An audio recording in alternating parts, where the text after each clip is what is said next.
So welcome to our first China Masterclass webinar. My name is Maier-Yip, founder of 11K Consulting.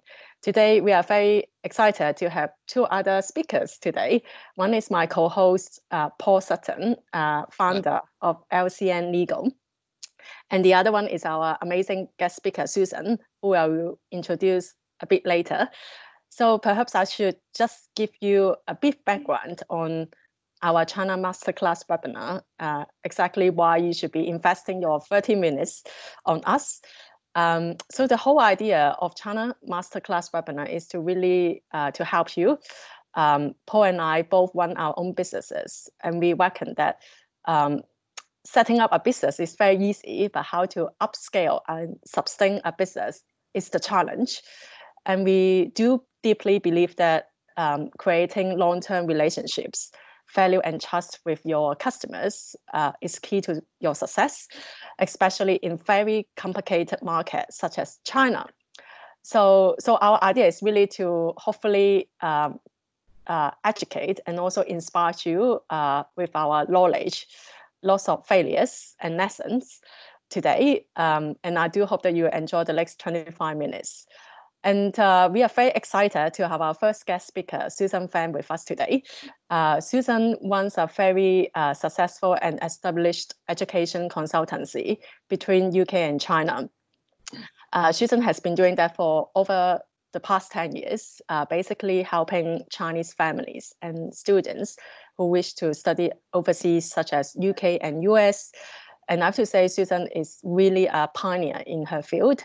Before everyone wants to do this business, Susan already spotted this opportunity and have done it like over the past 15 years and still way ahead of the game, which is an incredible achievement. Susan is also a very dear friend of me. I know Susan is always very passionate about taking on new challenges, such as running marathons in different cities outside work. So I'm sure we will learn a lot from Susan today, and I do hope you'll enjoy the next 25 minutes with us. On this note, I would love to welcome Susan today. And Susan, would you like to give us a brief background on what you do in your day job, and maybe also briefly on your life outside work? All right. Oh, well, hello, everybody.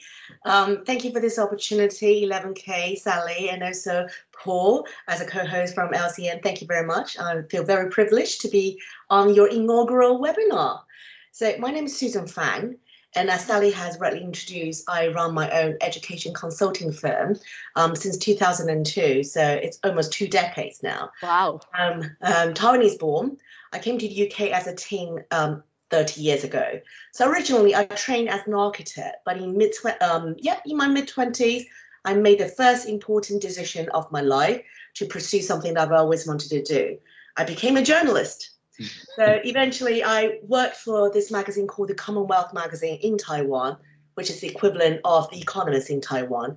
I came across the opportunity to interview CEOs such as Carly Fiorina, then CEO of HP, and Matt Whitman of eBay, and Michael Bloomberg, Jerry Young of Yahoo. So it was from that time I started to nurture this idea that I wanted to start my own company. So in 2002, that's exactly what I did. I established my first company called OxBridge Consulting. That was in Taiwan, and it was a boutique education consulting firm for ambitious kids who want to get into Oxford, Cambridge, and the Ivy Leagues and other world-class institutions. And since there, I've set up 3 different companies, another one in China and 2 in the UK.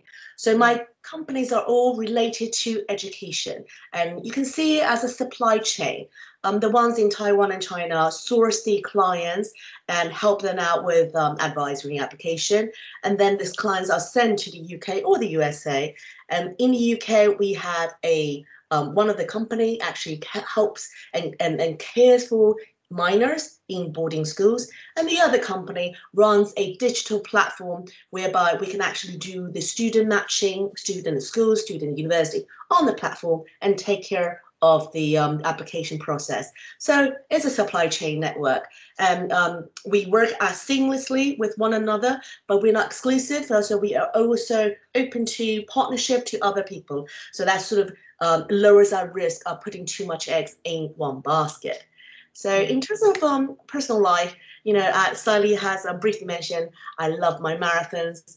So prior to the UK lockdown of this COVID-19, I set my target of running 100 half marathons, and after that 100 marathons. So I'm currently on number 76. Okay, and how it works, it's going to be an official race that more than 15 people, I believe, running in this race. So even though I could still go out and run during my one-a-day exercise, but unfortunately it won't count towards the tally. So I'm forever sort of stopped at 76 for now until we come out of the lockdown. But wow. I believe running really clears my mind, and it really helps me strategize what my day is like, and also it helps with the work and my business as well. Gives me a clear head.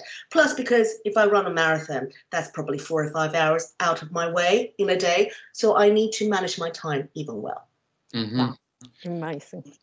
Fantastic. So the first question we had, obviously you've been running your businesses for over 10 years, probably more like 20 years, I think you're saying now. The fundamental question is, how do your customers find you, or how do you find your customers? What is your route to market? Okay, good. Like I said, I have 2 companies in Taiwan and China, and they act as the channel to source the clients. And we do that via B2B and B2C. And one of the things I've learned when first entering China back in, this will be back in 2008. Initially, I wanted to bring my own brand, the OxBridge brand, to China. I rented the most exclusive address in Beijing. I'd done up the office really prettily, exactly the same way as how I did it in Taiwan. I just wanted to replicate that. And after 1 year, I realized, oh my God, it's not doing anything, not doing any work. I have to spend so much on advertising. The amount I spend, it's so insignificant compared to all the other big brands with tons of money to spare.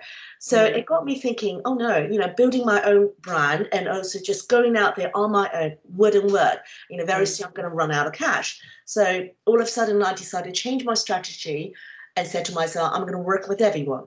Now, what I had at the time was, because I started this business really early, back in 2002, so I already, by the time I entered China 2008, I was working with everyone in UK market. I think I am contracted with almost every single UK university, apart from Oxford, Cambridge, Imperial, and LSE. And that is my strength. Because at the time, it's still early days. China, not many people have contracts with UK universities. So I use those to establish my B2B chain. And everybody wants to work with me. And whoever can actually source students, I'll work with them. Provided everybody works on the trust and also the profit sharing basis. So by the end of 2009, our numbers suddenly grew from, the 2-digit to 3-digit, and now we're in like 4 digits. So I'm very pleased I took that decision. Wow. So sorry, just to understand, specifically in China, does that mean that you have a network of affiliates, or you work with local organizations there who actually introduce the parents to you? Is that how it works? So in China, it's so vast. There are cities, there are towns. There's so many provinces. So it's impossible to have your own office in every single place. You just got to spread yourself too thin. So indeed, I work on an affiliate system whereby, as long as you have sources to clients, as in families, you could be a mom and pop. That would be like B2C. Or you could be a careers advisor in a school, in an international school. Oh, hell, bilingual school. Or it could be even an agent, maybe focused on USA, North America, or Australia. But from time to time, you'll come across students wanting to go to the UK. And then we work on that sort of referral basis. Yeah. We could take over the whole application process. If that person, say it's a wealth management banker, they just want the client to be well taken care of. So we will handle everything from beginning to end. But if you're an established agency, like a USA focused agency, and you already know the drill, application is application, doesn't matter where you apply to.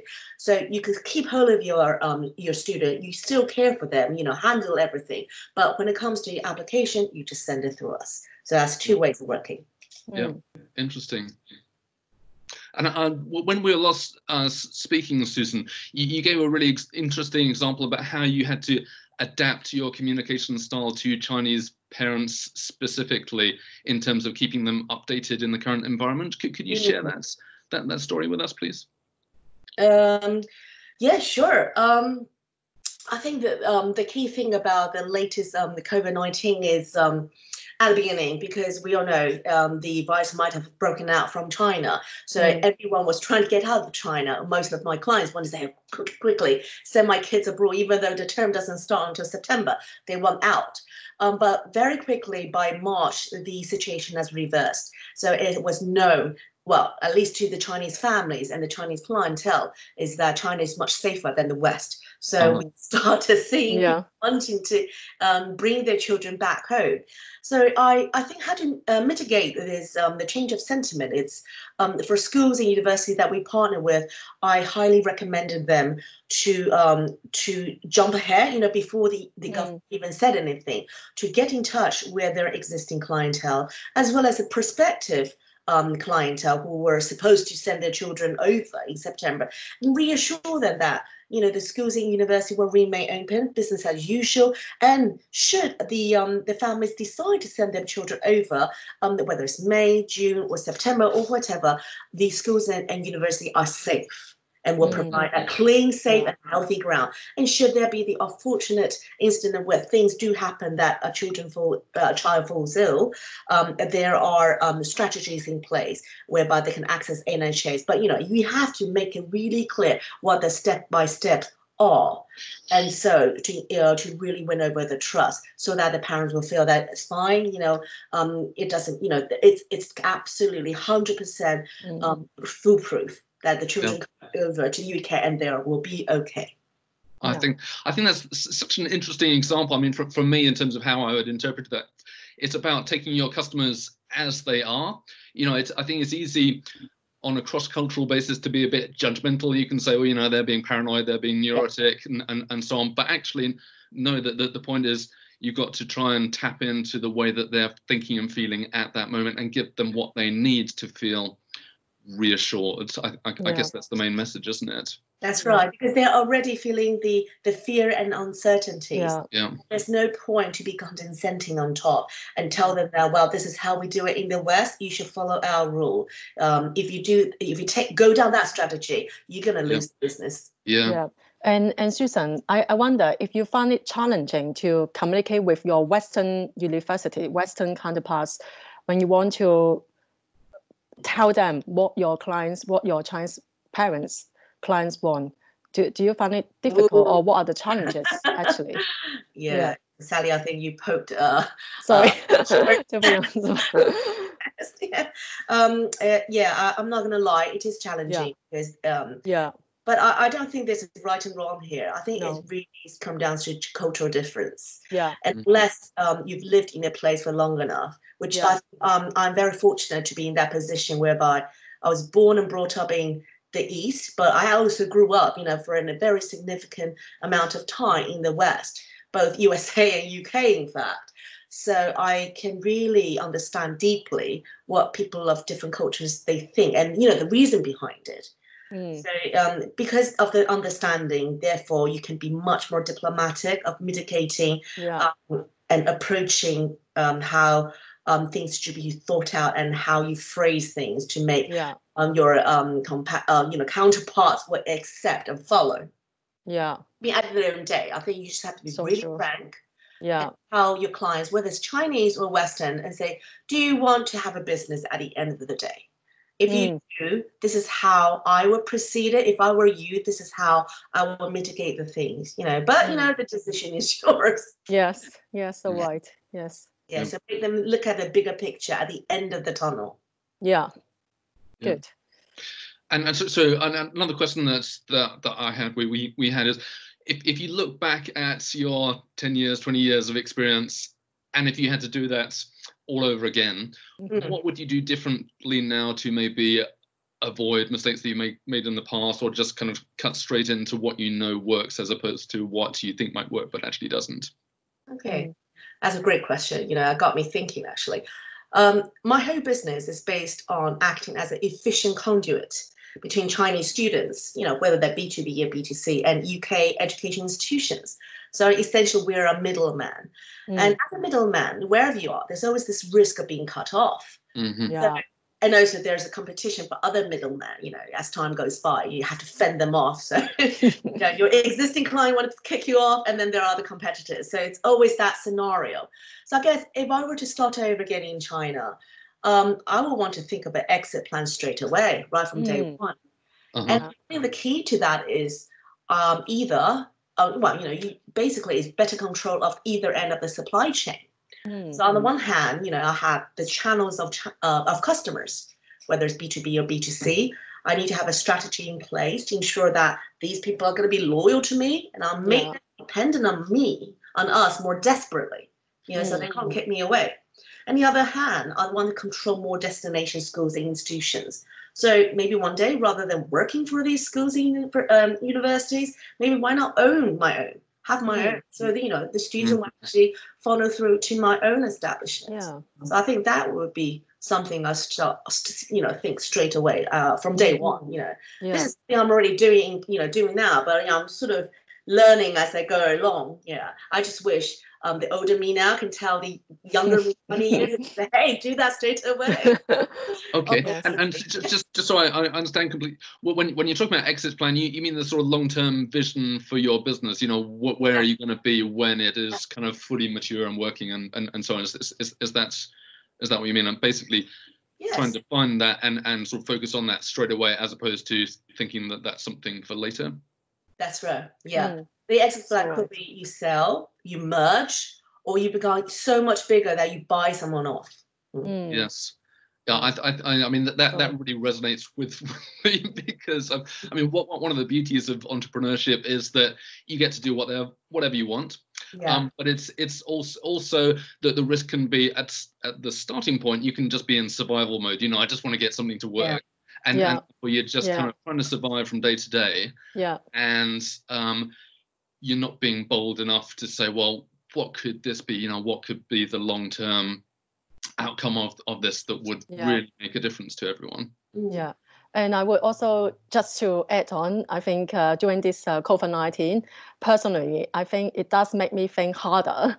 Why the clients leave me? Why they still stick with me? I think that actually back to the basic why I'm doing what I'm doing, and why clients would be willing and happy to pay me when they are in crisis. So I think what you said, like a strategy plan right at the beginning, to be clear with why is so important during and also not during crisis like now. And I just to sort of chip in a bit more, I do think particularly in sort of cross-border China, UK, it can be such a fragmented market, so many intermediaries all wanting to sort of make introductions and take a cut, and it can feel very short-termist, can't it? And my impression, Susan, from the little that I've got to know so far, is that it's all about, or a big part of it is about genuine expertise, genuine content, so providing value for the content before you start to actually make sales, as it were, or enter into a business relationship. Is that a fair summary? I think, what you're getting at is what we call 关系, right? Relations. Yes. And I think everybody, you know, these days when they go to China would understand this term. It's probably the first phrase they learn in Chinese. But I always said, tread very carefully on this. You know, dining and wining aside, you got to think about what exactly is the value you can give to your Chinese partners next year and the years after. Once they have caught up with you, they exactly know how you do it, what you do it, you know, where you get things from, because they can replace you. And so you got to think every day, you know, years ahead, what extra value you can give. And this value must be something tangible. It can't be something fluffy like, oh, yes, I can give you quality service. Because Chinese don't understand that. So I guess in my business, that would be do I actually have a school, universities others can't access except through me? You know, I think that would be a very unique thing to stick with me. Yeah. So always remain 3 steps ahead so you don't get kicked out halfway. Yeah. And another thing I would say, do not try your best not to get involved in a price war with the Chinese, you know, in the Chinese market, because no matter how much cash you have, Chinese always has deeper pocket than you think. Yeah, absolutely. Cool. Okay. Wow. So one other thing, just changing subjects slightly.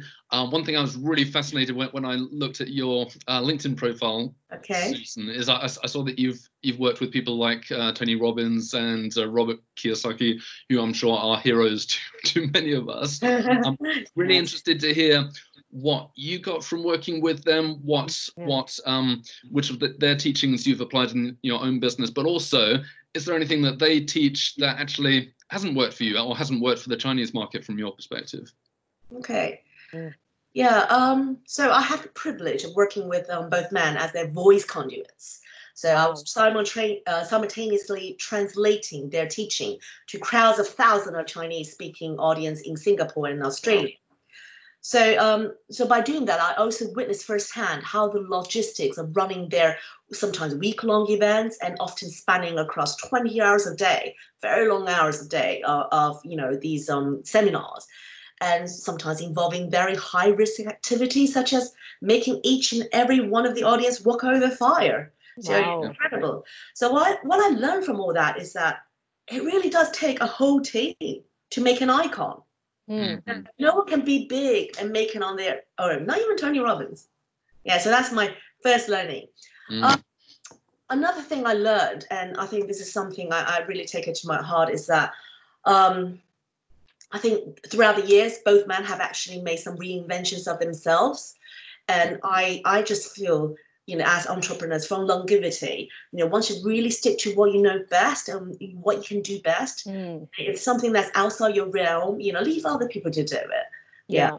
So that's one thing I would think, you know, just beware and not to fall into the same pitfall as that. I think both guys' teaching are fabulous, and it will be very easy to absorb if you were brought up in a Western society, because they invite learners to question authority, whether the authority is your parent, your partner, society, government.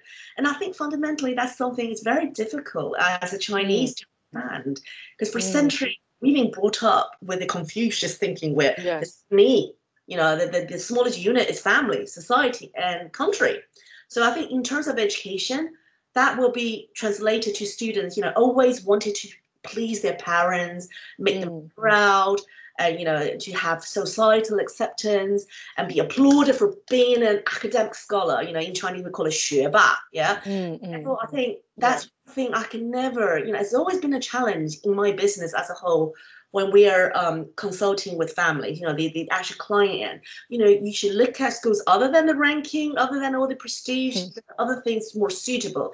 But that's really hard to get them to really accept. So in terms of businesses, you know, we have a portfolio of partner schools and universities. You know, the higher ranked ones always much easier to recruit, and it's the ones that are lesser known. They struggle, you know, and no matter how much we work with them, you know, I think the struggle is always going to be there, and that's fundamental.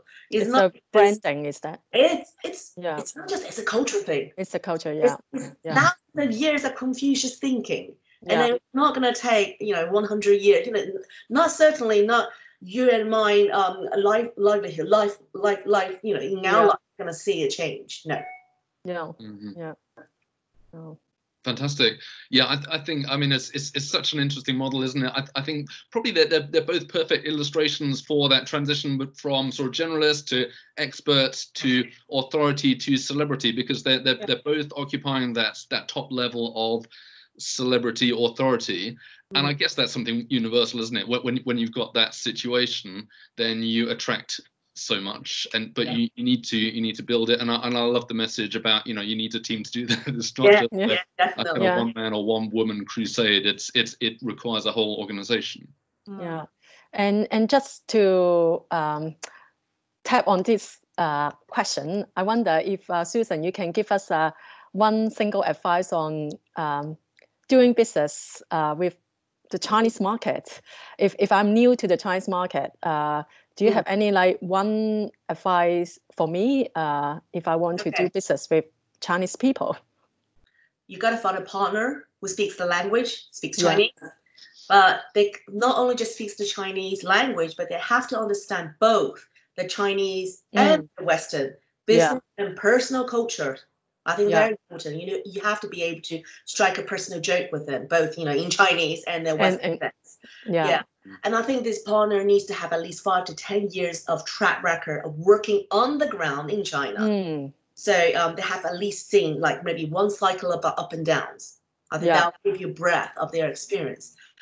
And, I keep drilling home is you need to have an exit plan and also draw that bottom line. What if the worst comes to worst, you get bought out by Chinese or you get, driven out of business because of price cut war.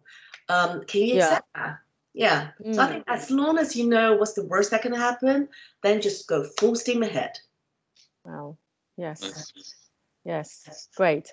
We actually still have some time to ask one more question. So, Paul, or do you have any more question for Susan? I've got sort of a random question.